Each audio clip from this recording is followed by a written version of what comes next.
오늘의 주요 뉴스입니다. 정부가 비수도권에 한해 영업 제한 시간을 밤 10시로 1시간 연장했습니다. 수도권은 9시 영업 제한을 그대로 유지했는데 모임이 2차로 이어지는 걸 계속 차단하겠다는 겁니다. 북한 김정은 위원장이 여전히 비핵화 의지를 가지고 있다고 밝힌 정의용 외교장관 후보자의 발언에 대해서 미 국무부와 국방부가 채널A에 즉시 입장을 전해왔습니다. 무엇을 위해 북한의 군사력이 증강되는지 알고 있다며 북핵이 국제 안보에 미치는 위협을 우려했습니다. 임성근 부산고등법원 부장판사가 지난해 5월에 이어서 12월에도 정기 인사 시기에 맞추어 관두겠다는 뜻을 전달했지만 김명수 대법원장의 뜻에 따라 반려된 것으로 알려졌습니다. 법원 안팎에서는 임 부장판사의 탄핵을 염두에 두고 김명수 대법원장과 여권의 사전 교감이 있었던 게 아니냐는 의혹이 나옵니다. 콜롬비아를 출발해 부산 신항을 거쳐 중국으로 가려던 외국 국적의 컨테이너선에서 코카인 35kg이 적발됐습니다. 100만 명이 동시에 맞을 수 있는 양으로 시가로 1,000억 원이 넘습니다. 첫 돌도 안 된 젖먹이들의 잇따른 죽음. 1심 법원은 부모의 살인 혐의에 대해서 무죄를 선고했지만 2심 재판부는 23년 중형을 내렸습니다.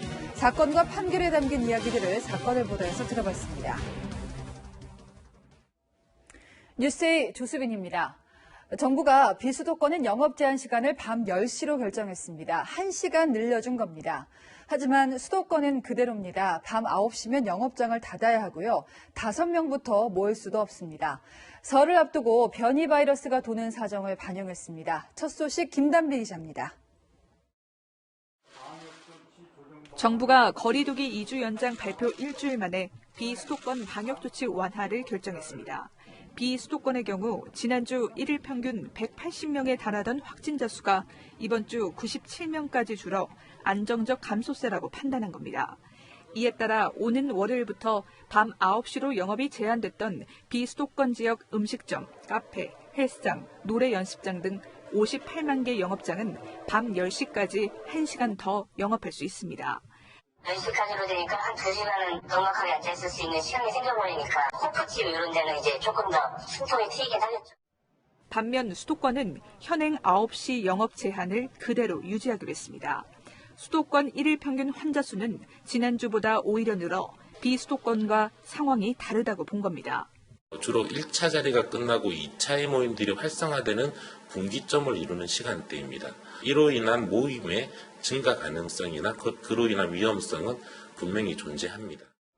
또 방역당국은 해외 유입 확진자 검사에서 전파력이 더 센 변이 바이러스가 12건 추가로 확인됐다고 밝혔습니다. 국내 변이 바이러스 감염은 모두 51건으로 늘었는데 자칫 4차 대유행 우려도 있는 만큼 방역 고비를 더 풀 수는 없는 겁니다. 이에 따라 정부는 영업 제한 완화 외에 수도권 2.5단계, 비수도권 2단계 거리두기와 5인 이상 모임 금지는 설 연휴가 끝날 때까지 계속 유지하기로 했습니다. 채널A 뉴스 김단비입니다. 네, 물론 방역당국은 깊은 고민 끝에 오늘 결론을 내놨을 겁니다. 그렇지만 월급 따박따박 나오는 회사원과 입장이 다른 자영업하는 분들은 지금 상황이 벼랑 끝에 손가락 하나로 매달린 심정이실 겁니다. 문 닫는 시간을 딱 1시간만 늦춰달라고 했지만 수도권은 더 버티라는 말에 불복 시위도 불사한다는 분위기입니다. 이민중 기자입니다. 볼링장 내부가 텅 비었습니다. 이 볼링장은 밤 9시 영업 제한 이후 매출이 80%나 줄었습니다. 설 연휴를 앞두고 1시간이라도 더 영업할 수 있을 거라고 기대했건만 밤 9시 영업 제한이 계속된다는 소식에 희망은 산산이 부서졌습니다. 저희 같은 경우 기대를 상당히 많이 했는데요. 희망과 동시에 저희 희망적인 부분을 다 무너뜨렸다라고 생각을 합니다. 임대료와 기계 관리비 등 한 달에 1억 원 이상 고정 비용이 나가는 상황에서 벼랑 끝에 몰렸다고 하소연합니다. 지금 출근하면서도 한강대에 건너면서 별의별 생각을 다 하고서 출근하게 됐습니다. 수도권 자영업자들을 중심으로 집단 반발 움직임도 일고 있습니다. 내일부터 사흘간 정부 방침에 불복하는 개점 시위를 열기로 했습니다. 업종 간 형평성이 무시된 획일적인 영업시간 제한은 폐지돼야 한다는 겁니다.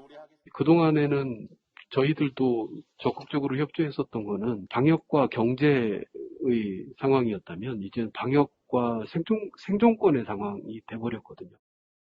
여전히 집합금지 조치가 내려진 전국 유흥업소 업주들도 다음 주 정부 방침에 반대하는 집회를 열 계획입니다. 반면 영업 제한 시간이 밤 10시까지 연장된 비수도권 지역에선 그나마 숨통이 트였다는 반응이 나옵니다. 1시간이라도 더 이렇게 앉아서 얘기하면서 밥을 먹고 술을 한 잔 먹고 이렇게 나갈 수 있는 거니까 1시간 연장되는 게 자영업자들한테는 좀 좋다고 생각합니다. 일각에선 지역별로 영업시간 제한을 완화하는 방침이 비수도권으로 몰리는 풍선 효과로 이어질 수 있다는 우려도 나옵니다. 채널A 뉴스 이민준입니다. 유독 긴장한 지역도 있습니다. 바로 제주도입니다. 설 연휴 기간 무려 14만 명이 넘게 몰린다는 예상이 나오면서 잘 지켜온 방역이 허사가 될까 하는 겁니다.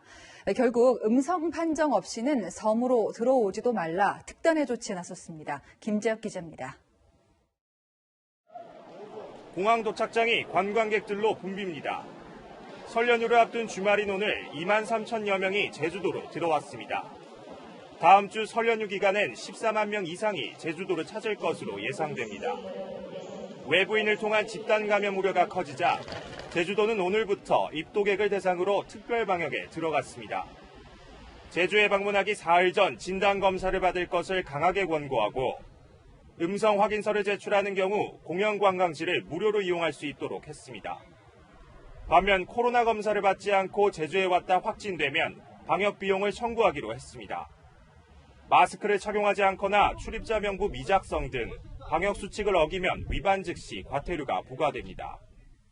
입도객이 제주에 머무르는 동안 주요 방역 수칙을 위반할 경우에는 무관용 원칙에 따라 강력하게 제재하지 않을 수 없습니다. 제주도에서 발생한 코로나19 확진자는 지금까지 536명.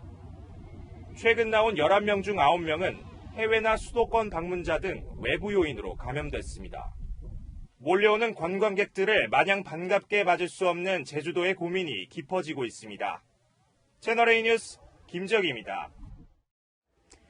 도쿄를 중심으로 긴급 사태를 선언한 일본에서는 우리보다 1시간 일찍 술집이 문을 닫습니다.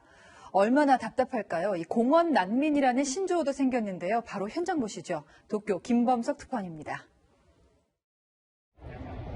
퇴근하는 직장인들의 발걸음도 뜸해진 시각. 건물로 둘러싸인 도심 인근 공원에 사람들이 모이기 시작합니다. 귀가를 미룬 중년 남성 2명은 나란히 맥주캔을 손에 들었습니다. 편의점에서 사온 음식들을 나눠 먹는 사람들로 벤치는 가득 찼습니다. 대부분 마스크는 착용하지 않았습니다. 긴급사태 선언으로 모든 식당 영업이 8시에 끝나지만 집에 가지 않고 시내 이런 공원에서 회식을 이어가는 이른바 공원 난민들이 늘고 있습니다. 도쿄올림픽을 반년 앞두고 감염 확산세가 그치지 않자 긴급사태 선언이 한 달 연장됐습니다.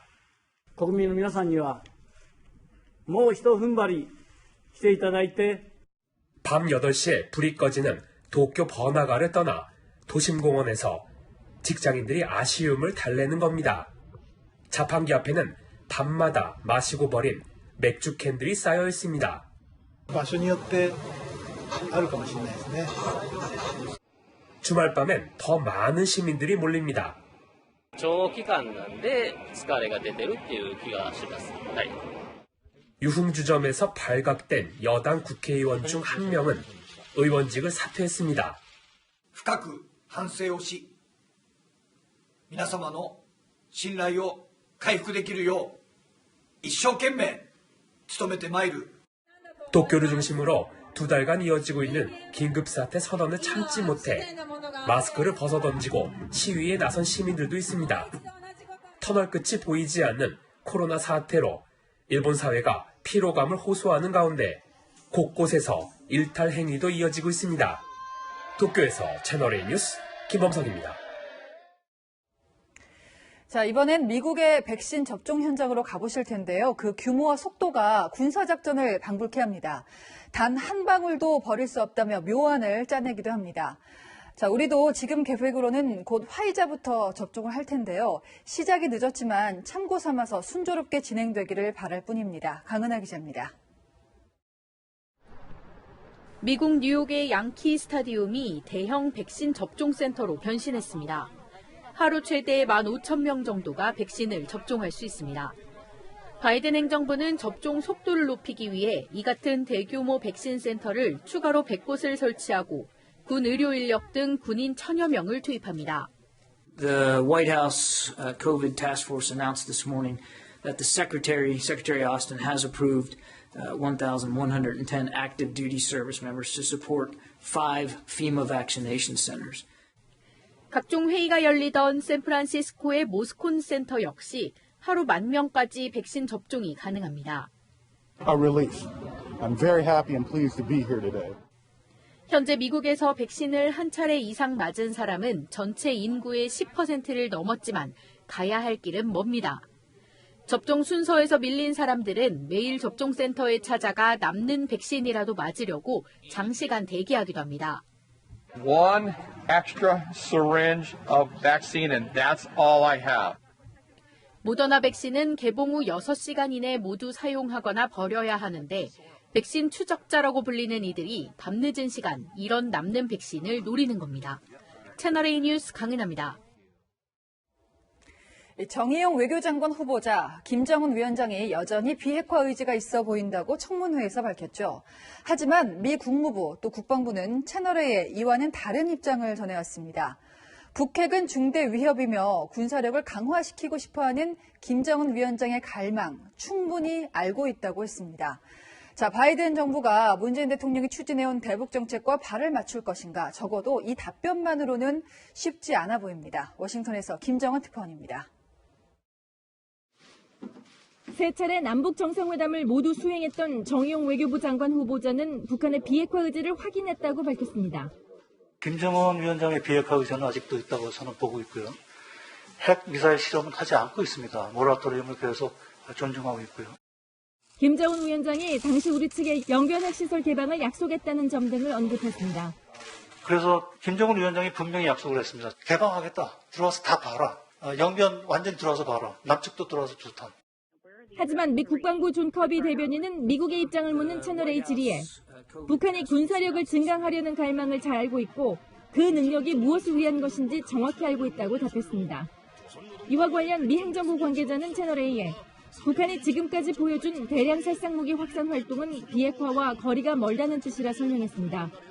미 국무부도 북한의 불법 핵과 탄도미사일 프로그램, 관련 고급 기술 확산 의지는 국제평화와 안보의 중대 위협이라며 미국은 동맹 등과 함께 북한의 위협을 진단하고 긴밀히 조율할 것이라 밝혔습니다.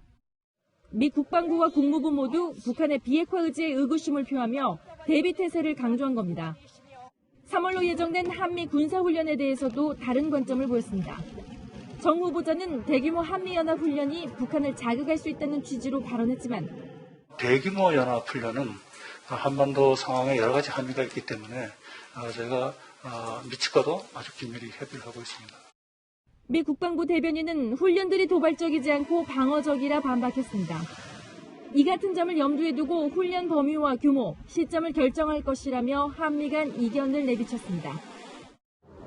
한편 미 국방부는 전 세계 주둔 미군에 대한 검토를 올해 중반까지 완료하겠다고 밝혀 감축, 철수론 등이 제기되온 주한미군엔 어떤 영향을 미칠지 주목됩니다. 워싱턴에서 채널A 뉴스 김정환입니다. 이번엔 법관 탄핵 사태를 알아보겠습니다. 지난해 5월이었죠. 김명수 대법원장은 병을 이유로 사의를 표명한 임성근 부장판사에게 국회 탄핵 추진을 언급했습니다. 그런데요, 임 부장판사 사의 표명 이 한 번이 아니었습니다. 지난 12월에도 사표를 내겠다고 말했지만 대법원은 CJ, 우리말로 풀면 대법원장의 뜻이라면서 받아들이지 않았습니다. 자, 지난해 법관 탄핵 논의가 늦어지던 시기에 여권과 대법원장이 사전 교감을 나눈 것인지 김민공 기자가 보도합니다. 지난해 5월 임성근 부장판사는 김명수 대법원장에게 사직 의사를 밝혔다가 곧바로 반려됐습니다. 똑같은 거 이야기하면 지금 뭐 탄핵하자고 저래 나가고 설치고 있는데 그거 내가 사표 쓰겠다고 하면 그냥 웃겨서 무슨 이야기 듣게 되나요? 임 부장판사는 지난해 12월에도 사법부 행정 업무를 담당하는 법원행정처 고위 관계자에게 사의를 표했습니다. 정기 인사에 맞춰 사직하겠다는 뜻을 전달한 겁니다. 그러자 고위 관계자는 CJ의 뜻이라며 사표를 내지 않는 게 좋겠다고 만류했습니다. CJ는 미국 연방 대법원장의 영어 줄임말로 한국에서도 대법원장을 칭할 때 사용됩니다. 이때도 김명수 대법원장의 뜻에 따라 사직 처리가 안 된 겁니다. 두 번째 사의가 반려되고 2달 뒤 이탄희 더불어민주당 의원 등이 임 부장판사에 대한 탄핵 소추안을 발의했고 탄핵안은 그제 국회를 통과했습니다. 법원 안팎에선 탄핵안 처리를 염두에 둔 김 대법원장과 여당 간 사전교감 의혹이 제기되고 있습니다. 대법원 측은 임성근 부장판사의 사법농단 의혹 재판이 진행 중이어서 사표를 수리할 수 없었다며 원칙에 따른 조치였다고 설명했습니다. 채널A 뉴스 김민곤입니다. 자, 그런가 하면 검찰입니다. 이성윤 서울중앙지검장은요, 친정부 성향이고 윤석열 총장과는 결이 다른 행보를 보여왔죠. 박범계 신임 법무장관은 이 지검장을 유임시키겠다는 입장인 것으로 전해졌습니다. 이대로 간다면 법무부 수장이 바뀌어도 검찰 인사에서 총장 패싱은 계속될 거라는 관측이 우세합니다. 박건영 기자입니다. 박범계 법무부 장관과 윤석열 검찰총장이 어제 서울 고검청사에서 2시간 정도 만났습니다. 법무부는 만남 이후 검찰총장의 얘기를 주로 듣는 자리였다는 설명과 함께 사진도 공개했습니다. 윤 총장은 이성윤 지검장 등 추미애 전 장관이 요직에 발탁한 주요 간부의 인사조치를 요구한 것으로 전해졌습니다. 이 지검장은 그동안 정권 눈치 보기 수사를 한다는 비판을 받아왔고 지난해 12월에는 소속 검사들이 이 지검장의 사퇴를 건의하는 항명 사태가 벌어지기도 했습니다. 하지만 박범계 장관은 이 지검장을 유임하겠다는 뜻을 밝힌 것으로 전해졌습니다. 법무연수원 연구위원으로 좌천된 윤 총장의 측근 한동훈 검사장을 일선 지검장에 기용하는 것에 대해서도 박 장관이 난색을 표한 것으로 알려졌습니다. 박 장관의 인사 방침은 여권 내 분위기를 반영한 거라는 해석이 나옵니다. 이성윤 검사장을 그래서 뭐 쫓아낸다거나 그러면 이게 약간 검찰개혁의 후퇴가 될 수 있는 거죠. 검찰 내부에서는 추미애 전 장관 때처럼 검찰총장 패싱 인사가 이뤄질 것이라는 관측도 나옵니다. 채널A 뉴스 박건영입니다. 자, 이제 2달 뒤입니다. 재보궐선거에 여야 모두 최종 후보를 뽑는 데 돌입을 했죠.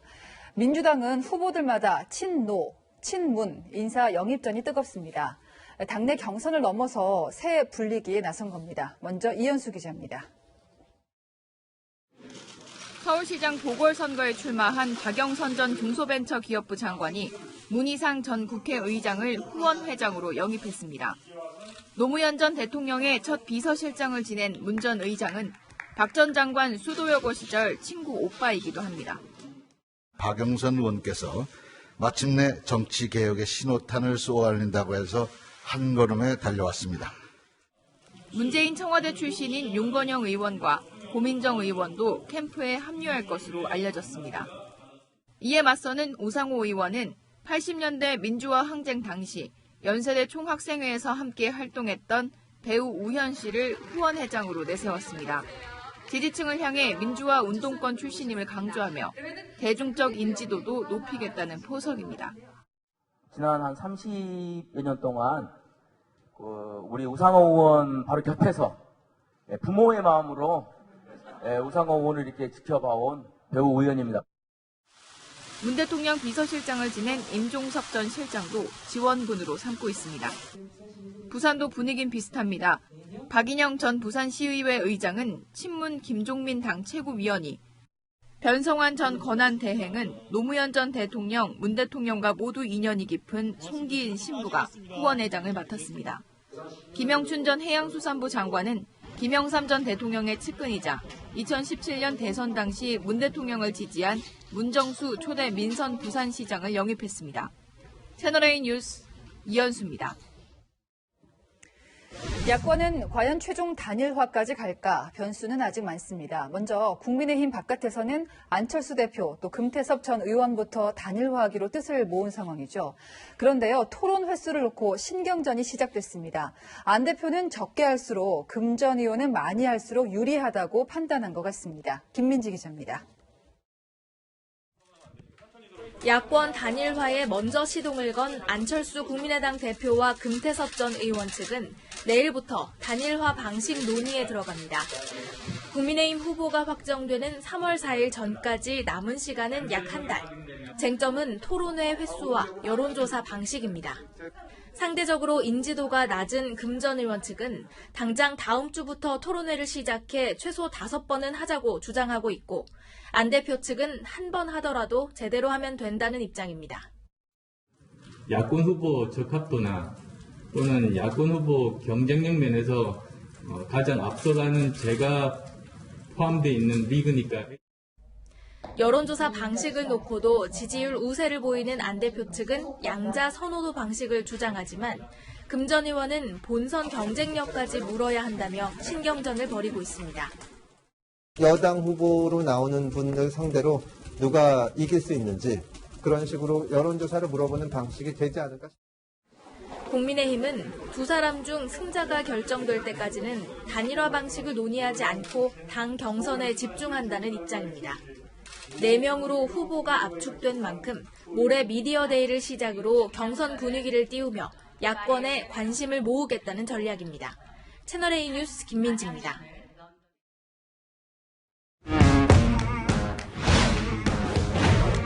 네, 이민찬 기자와 함께하겠습니다. 자, 첫 번째 주제는요. 누군가의 소신인데 누군가요? 변창흠 국토부 장관입니다. 네, 어제 국회 대정부 질문에 대비를 했잖아요. 네. 근데 가덕 신공항 문제에 대한 발언들이 여당과는 온도차가 있었어요. 네, 국토부는 영남권 신공항 문제를 풀어갈 주무 부처죠. 4월 부산시장 보궐선거를 앞두고 민주당은 2월 임시국회에서 가덕 신공항 특별법을 빨리 통과시켜서 부산 민심을 확실히 잡겠다는 의지를 연일 강조하고 있는데요. 신임 국토부 장관은 신중론을 폈습니다. 직접 들어보시죠. 장관께서는 찬성하십니까? 반대하십니까? 찬성 반대의 입장이라기보다는 총리실에서 검증위원회에서 여러 가지 근본적인 문제가 있다고 답변을 했고 여당이 가덕도 공항 관련 법안을 통과시킨다면 가장 먼저 해야 될 일이 뭐죠? 으로 이렇게 사전 타당성 조사나 또는 이제 기본 계획 수립 그리고 이후에 이제 행정적인 절차를 진행해. 저도 저 장면이 좀 의아했던 게 민주당이 지금 추진하고 있는 특별법을 보니까 좀 사업에 속도를 내겠다는 거잖아요. 근데 변 후보자도 알 텐데 저런 발언을 해요. 네, 맞습니다. 지난해 11월이었죠. 국무총리실 산하 검증위원회가 안전과 환경 문제 등을 이유로 김해신공항 전면 재검토 의견을 밝혔는데요. 민주당은 이를 근거로 김해신공항 백지화를 시키고 가덕 신공항을 추진하겠다고 나섰습니다. 국토부는 검증이 전면 재검토가 김해신공항 백지화를 의미하는 건지 부적격 사유가 명확한지 법제처에 유권 해석을 의뢰한 상태입니다. 결과가 나오기까지 2-3달이 걸리기 때문에 가덕 신공항 추진은 신중해야 한다는 겁니다. 그렇다면 이게 민주당 의원들이 변 장관 인사청문회 때까지만 해도 굉장히 엄호를 했었잖아요. 이번은 어땠습니까? 변 장관이 가덕 신공항에 대해 신중론을 폈잖아요. 예. 그러다 보니까 민주당 의원들의 거센 항의가 이어졌는데요. 들어보시죠. 굉장히 원론적인 답변들을 쭉 하시더라고요. 국토부의 전향적 자세 전환을 촉구합니다. 국민의 합의에 따라서 법안이 통과되면 저희들은 집행부서로서 그것을 집행하도록 노력하겠습니다. 결국 여당 의원의 주문이 반영된 답변을 내놓은 셈입니다. 그러네요. 문득 떠오르는 분이 홍남기 경제부총리인데요. 그 재난지원금 발언 때도 좀 결이 좀 달랐었잖아요. 그렇죠? 자, 다음 주제 보겠습니다. 청와대 아이돌. 자, 문재인 대통령 여전히 아이돌급 인기인가요? 문재인 대통령 어제 신안에 있는 풍력단지에 방문했었죠. 네. 인근 전통시장에 들려서 젓갈과 김 등을 구입하고 상인들을 위로했는데요. 시장 앞에서 기다리고 있던 전남도청 공무원들에게 꽃다발도 받고 기념사진도 찍었습니다. 그런데 공무원들이 들고 있던 플래카드 문구가 논란이 되고 있습니다. 문구를 보면요. 문재인 별로, 내 마음의 별로. 그거 알아요? 저 글 좋아하는 거, 문재인 얼굴. 문재인은 사슴, 내 마음을 녹용. 이런 내용들이 담겨 있습니다. 좋아하는 거는 자유긴 한데 아이돌 콘서트장에서 볼 법한 거기서도 좀 보기 힘든 글귀인 것 같습니다. 그래서 오세훈 전 서울시장이 한마디 했습니다. 북한 같은 독재 국가에서 볼 법한 낯 뜨거워지는 찬양이라며 코로나 방역으로 눈코트 새 없이 바쁜 시기에 과잉 의전을 했다고 SNS에 적은 건데요. 네티즌들은 공무원들 근무 시간 아닌가요? 거리두기 지켜주세요 같은 반응을 보였습니다. 그래서 오늘의 열왕열왕은 과유불급으로 정해봤습니다. 네. 그 아이돌을 좋아할 때도 상대편 아이돌 너무 좋아하면 또 반감이 생기기도 하잖아요. 지금까지 열왕열왕이었습니다. 네, 코카인 35kg, 이게 100만 명을 동시에 투약할 수 있는 양이고요. 돈으로 치면 1,000억 원이 넘습니다. 이렇게 엄청난 양의 코카인이 우리나라 항구에 들어온 배에서 말 그대로 쏟아졌습니다. 어디로 가서 누구를 마약 중독에 빠뜨리려고 한 걸까? 아찔합니다. 배영진 기자입니다. 해경 수사관들이 영장을 제시하며 선박 안으로 들어갑니다. 선원들에 대한 신체 의복, 선원들의 소수를 유치합니다. 선박 아래 공간에서 수상한 비닐봉지들을 발견한 해경. 안에 담긴 종이 상자를 뜯어보니 흰색 가루가 나옵니다.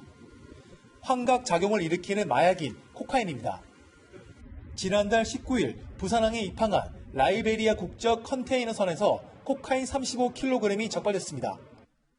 100만 명이 동시에 투약할 수 있는 양으로 시가로 1,000억 원이 넘습니다. 발견된 코카인은 작은 상자 35개로 나눠져 있었는데 상자는 콜롬비아 마약 조직이 사용하는 정갈 문양이 새겨져 있었습니다.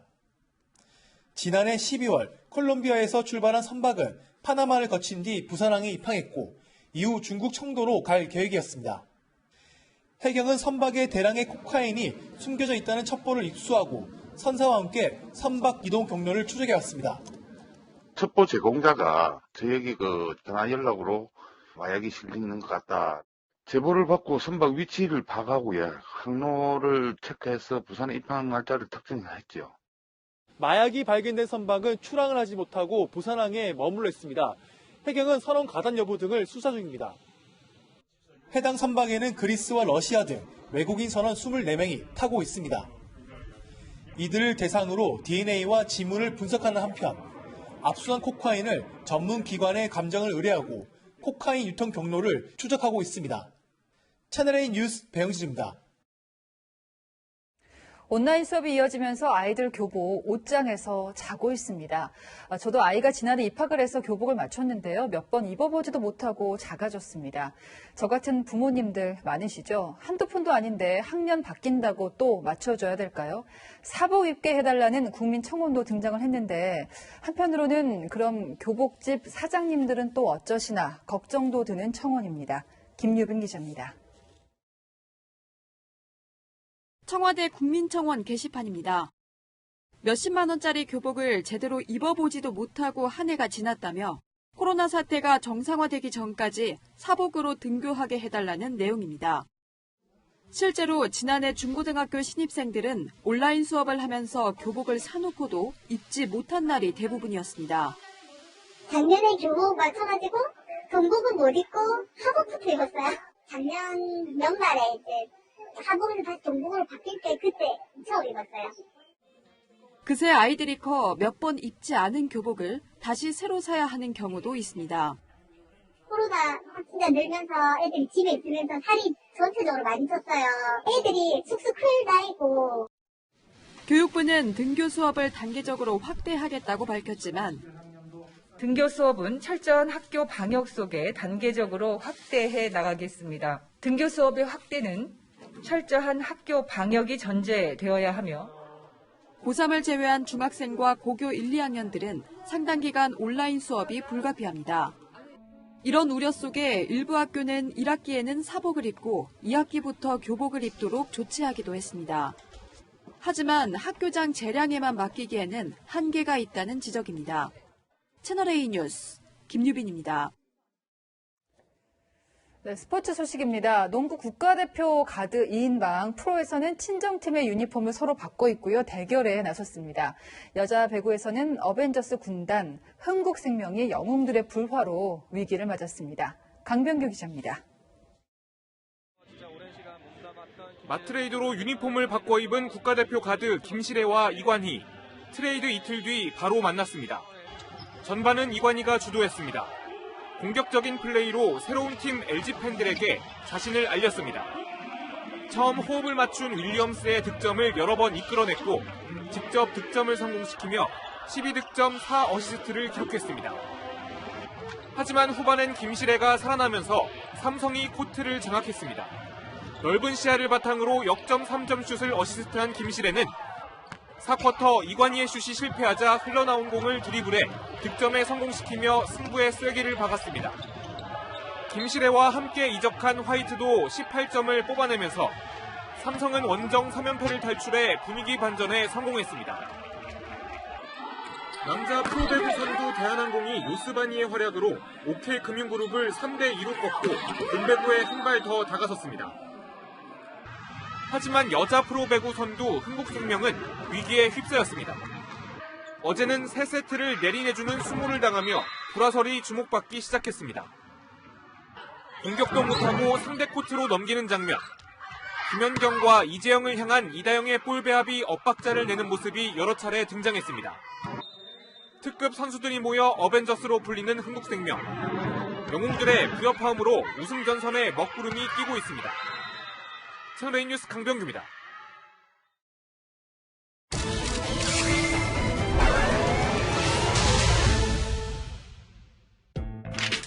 인면수심, 얼굴은 사람의 모습을 하였지만 마음은 짐승과 같다는 뜻의 한자성어입니다. 자신을 믿어줬던 이에게 큰 배신을 했거나 흉악한 범죄를 저지른 사람에게 이 단어를 쓰곤 하지요. 가족이라는 존재와 인면수심은 좀처럼 어울리지 않는 말 같습니다. 21살과 19살, 어린 나이에 결혼을 하고 금쪽 같은 아이를 셋이나 낳은 부부가 있었습니다. 그런데 아이들이 친아빠의 손에 하나 둘 사라졌습니다. 재판에 넘겨졌지만 아빠는 지난해 8월 1심에서 살인 혐의 무죄를 받았습니다. 그리고 7개월 판결이 뒤바뀌었습니다. 2심 재판부는 아빠에게 징역 23년을 선고하면서 이렇게 말했습니다.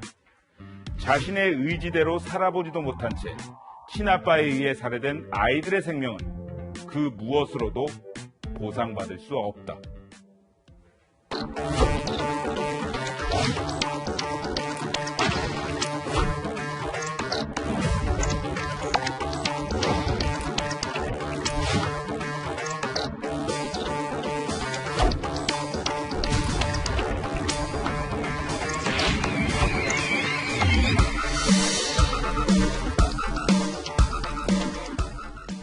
친아빠에 대한 살인 혐의가 인정된 겁니다. 도대체 어떤 일이 있었습니까? 네, 사건이 발생한 건 2016년과 2019년 두 차례입니다. 예. 첫 번째 사건은 2016년 강원도 원주의 한 모텔방에서 일어났는데 생후 5개월인 둘째 딸이 이불에 덮인 채 숨져 있었습니다.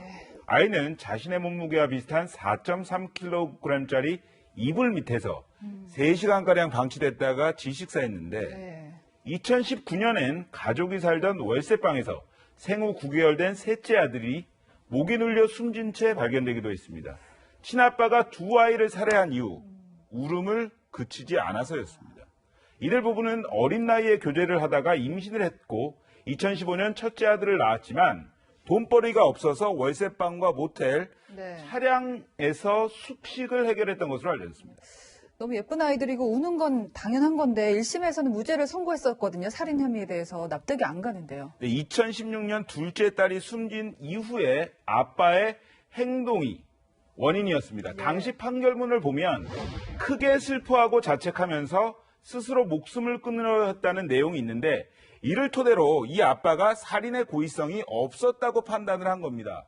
소리에 민감하고 화를 참지 못하는 충동 조절 장애가 있어서 과거 고양이 여러 마리를 죽인 것을 비롯해서 정신적 문제가 있다는 점도 정상 참작이 됐습니다. 하지만 전문가의 의견은 달랐습니다.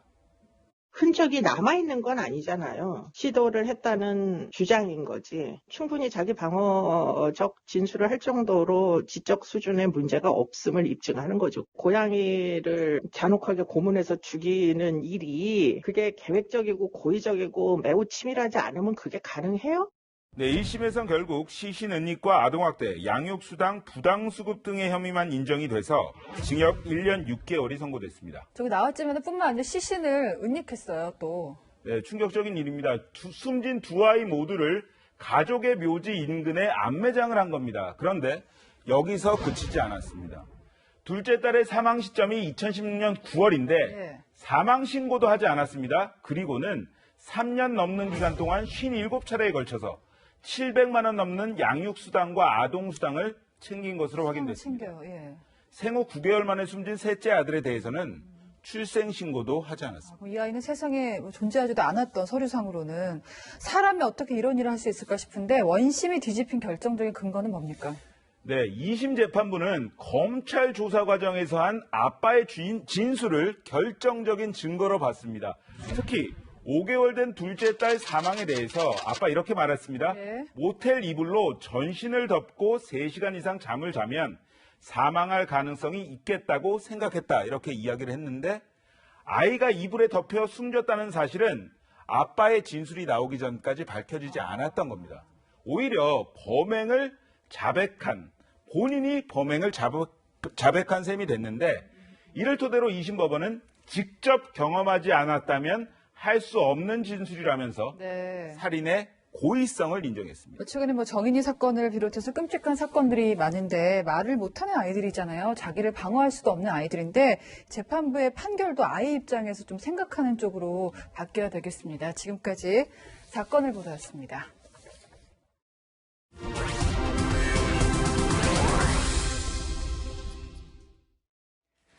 네, 더 늦기 전에 내 집 마련하려고 무리한 투자, 이른바 영끌을 했던 30대들이 많죠. 이런 폐해를 막겠다고 최근 정부가 공공분양 청약에 추첨제를 추가했습니다. 그런데요, 이 아파트 청약이라는 바늘 구멍을 뚫기 위해서 세대 쪼개기가 폭증하고요. 또 전월세 시장까지 출렁거릴 거라는 우려가 나옵니다. 왜 그런지 조윤성 기자입니다. 105대1 로또 바늘구멍. 이런 말이 나올 만큼 하늘의 별 따기가 된 청약 당첨. 정부는 이사 부동산 대책을 발표하며 젊은 세대에게도 내 집 마련 기회를 주겠다며 공공분양 청약에도 추첨제를 도입했습니다. 3년 이상 무주택 세대 구성원이면 누구나 넣어볼 수 있는 겁니다. 정부 발표 이후 당첨 확률을 높이기 위한 가족 구성원 세대 쪼개기 문의가 급증하고 있습니다. 요즘에 엄청 그게 세니까 세제 빌리만 하고 주소만 앵겨버리면 다 지역구죠. 계속 맞죠. 세대 분리는 30세 이상부터 가능하고 20대는 월 소득 70만 원 이상이 있어야 합니다. 하지만 아파트 같은 공동주택의 경우 같은 주소지로 부모와 함께 별도 세대주를 구성할 수 없습니다. 때문에 1인 세대주가 급증할 것이란 우려가 나옵니다. 세대수가 급증하면서 우리가 예측했던 그 공급의 그 물량에 대한 수요가 더 초과하게 되고 그것으로 결국 공급 부족이 이 부동산 가격의 상승을 부추긴. 실제로 지난해 늘어난 세대수 가운데 94%인 57만 세대가 혼자 사는 1인 세대였습니다. 세대 쪼개기가 늘어날수록 전월세 가격도 덩달아 오를 것이란 전망도 나옵니다. 전세로 눌러 앉으면서 이제 청약 기회를 노릴 거 아니에요. 또 전세가 어느 정도는 매매 수요로 전환이 돼야 되는데 이 전세난이 더욱더 심화될 여지가 좀 커졌다. 25번째 부동산 대책 발표에도 시장 변동성은 더욱 커질 것이란 우려입니다. 채널A 뉴스 조현선입니다. 오늘 두꺼운 겉옷이 조금은 덥게 느껴지지 않으셨나요? 벌써 봄이 온 것처럼 포근했는데요. 다만 불청객 미세먼지 탓에 날씨를 마음껏 즐기기에는 다소 아쉬운 하루였습니다. 오늘 밤 중부에는 1mm 안팎의 비가 살짝 내리겠는데요. 먼지를 해소하기에는 부족해서 내일까지도 대부분 지역의 공기가 탁하겠습니다. 내일 아침 먼지에 안개까지 짙게 끼는 만큼 운전에 주의하시기 바랍니다. 내일 내륙 지역은 대체로 맑겠습니다. 오후부터는 찬바람이 불어오겠는데요. 내일 서울의 낮 기온은 7도로 오늘과 비교했을 때 2도에서 3도 정도 더 낮아지겠고요. 월요일 아침에는 서울이 영하 6도까지 뚝 떨어지면서 반짝 추위가 찾아오겠습니다. 건조특보가 내려진 동해안과 일부 영남 또 전남 지역에서는 계속해서 불씨 관리 잘 해주셔야겠습니다. 설 연휴가 있는 다음 주는 대체로 맑은 겨울 날씨가 이어지겠습니다. 날씨였습니다. 뉴스 마칩니다. 내일도 뉴스입니다.